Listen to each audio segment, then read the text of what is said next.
আজকে আরেকটি পিঠার রেসিপি শেয়ার করব। বন্ধুরা, আমি তো খুব একটা পিঠা বানাতে ওস্তাদ নই, কিন্তু আমার মা খুব সুন্দর পিঠা বানাতেন। ওনাকে দেখে দেখে যতটুকু শিখতে পেরেছি সেগুলোই আপনাদের সাথে আজকে শেয়ার করব। আজকের পিঠা হলো দুধ সারস পিঠা। নমস্কার, আপনারা দেখছেন মৌয়ের সাথে রান্নাবান্না। মিক্সিং বলে এই কাপটার মাপ করে 1 কাপ সুজি দিয়ে দিচ্ছি। সুগন্ধ আর স্বাদের জন্য দিলাম 2 চিমটি মতন এলাচ গুঁড়ো আর 1 টেবিল চামচ চিনি দিয়ে দিলাম। এরই সাথে দিয়ে দিলাম 1/4 কাপ গুঁড়ো দুধ। এখানে আমি একটা 10 টাকা দামের প্যাকেটের পরিমাণে 45 গ্রাম গুঁড়ো দুধের ব্যবহার করেছি। এরই সাথে দিয়ে দিলাম ময়দা। সুজির 4 ভাগের 1 ভাগ ময়দা নিতে হবে। তবে বলে রাখি, ময়দা না দিয়েও এই পিঠে বানানো যাবে। এই মিশ্রণ বানাতে আমি ঈষদুষ্ণ জলের ব্যবহার করেছি। যতটা সুজি তার সম পরিমাণে 1 কাপ জল দিয়ে দিলাম। অল্প অল্প করে দিয়ে ভালো করে মিশিয়ে নিচ্ছি। 1 কাপ জল দেওয়ার পরেও মিশ্রণ অনেক বেশি ঘন মনে হচ্ছে, তাই আমি আরও 1/4 কাপ জল দিয়ে দিলাম। সুতরাং এখানে টোটাল 1 কাপ জল লাগলো, অর্থাৎ 1.5 কাপের থেকে একটু কম। এবার এই মিশ্রণটাকে ভালো করে ফেটিয়ে নিয়ে 15 মিনিটের জন্য সেট হতে দিলাম, যাতে সুজির প্রত্যেকটা দানা নরম হয়ে যায় আর পিঠেগুলো নরম তৈরি হয়। মোটামুটি 10 মিনিট কেটে গেছে।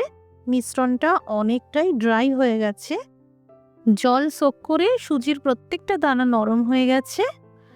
এবার এই পিঠাকে স্পঞ্জি করার জন্য আমি দিয়ে দিচ্ছি 1 চা চামচ বেকিং পাউডার।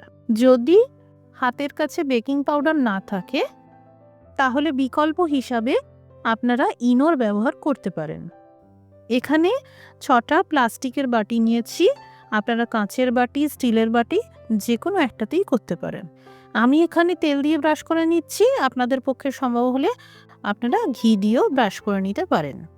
এবার প্রত্যেকটা বাটিতে 1.5 হাতা থেকে 2 হাতা মতন ব্যাটার ঢেলে দিলাম।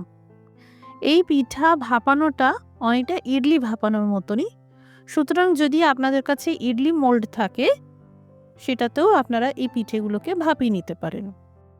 একটি বড় সাইজের অ্যালুমিনিয়াম কড়াইতে পরিমাণ মতন জল গরম করে নিয়েছি। এবার একটা স্ট্যান্ড বসিয়ে দিয়ে এই থালাটাকে রেখে দিলাম। এই থালার উপরে আমি এক এক করে বাটিগুলোকে রেখে দিলাম। এবার কম আঁচ করে ঢাকা চাপা দিয়ে 20 মিনিট ভাপাতে হবে।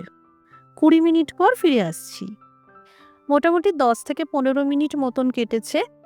পিঠেগুলো তো ভাপানো হচ্ছে, ততক্ষণে এই দিকে দুধের মিশ্রণটাকে তৈরি করে নেব।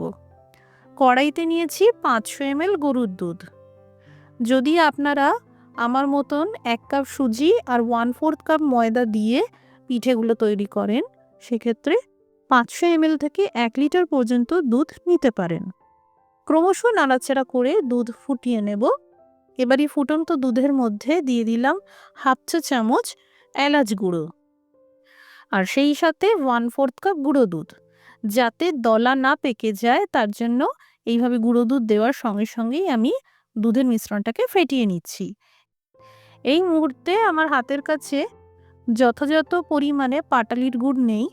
যতটুকু আছে খুবই সামান্য আছে, যেটা এই পিঠে বানানোর জন্য পর্যাপ্ত নয়। তাই আমি চিনি আর গুড় দুটোরই ব্যবহার করেছি। আপনারা যে কোনো একটার ব্যবহার করতে পারেন। এখানে পরিমাপটা একই থাকবে। 1/4 কাপ মতন চিনি দিয়ে দিলাম। যদি আপনারা খেজুর গুড় দিয়ে বানাতে চান 1/4 কাপ খেজুর গুড় দিয়ে দেবেন। বেশ 2 মিনিট মতন দুধ ফুটিয়ে নিলাম। এবার আঁচটা বন্ধ করে দিলাম আর এই যে সামান্য পাটালির গুড় রয়েছে এটাও মিশিয়ে দিলাম। পাটালির গুড় একটা সুন্দর গন্ধ আর স্বাদ আনবে। এখানে দুধ ঘন করার কোনো প্রয়োজন নেই, জাস্ট একটা পাতলা দুধের মিশ্রণ তৈরি করে নিলেই হবে। এবার ঢাকা চাপা দিয়ে রাখলাম। এই দুধের মিশ্রণ ভালো মতন গরম রাখতে হবে। এখানে পিঠেগুলো খুব সুন্দরভাবে ভাপানো হয়ে গেছে। এইবার এই রকম গরম থাকতে থাকতেই দুধের মিশ্রণের মধ্যে দিয়ে দিতে হবে। তবে পিঠাগুলো আনমোল্ড করার পর হাত দিয়ে যাতে ধরতে পারেন ততটুকু গরম রাখতে হবে। পিঠেগুলো খুবই জালিদার হয়েছে আর খুবই সফট হয়েছে। এই পিঠেগুলোকে একে একে দুধের মিশ্রণের মধ্যে দিয়ে দিলাম। এইভাবে পিঠেগুলো মোটামুটি 4 থেকে 5 ঘন্টা ভিজিয়ে রাখতে হবে। যদি সম্ভব হয় সারা রাত ভিজিয়ে রাখতে পারেন। এখানে প্রত্যেকটা পিঠে একদম তৈরি হয়ে গেছে।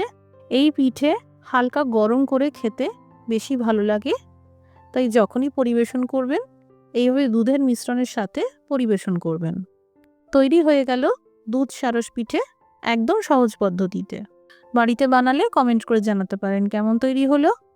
রেসিপিটি দেখার জন্য অসংখ্য ধন্যবাদ। সবাই ভালো থাকুন আর সুস্থ থাকুন।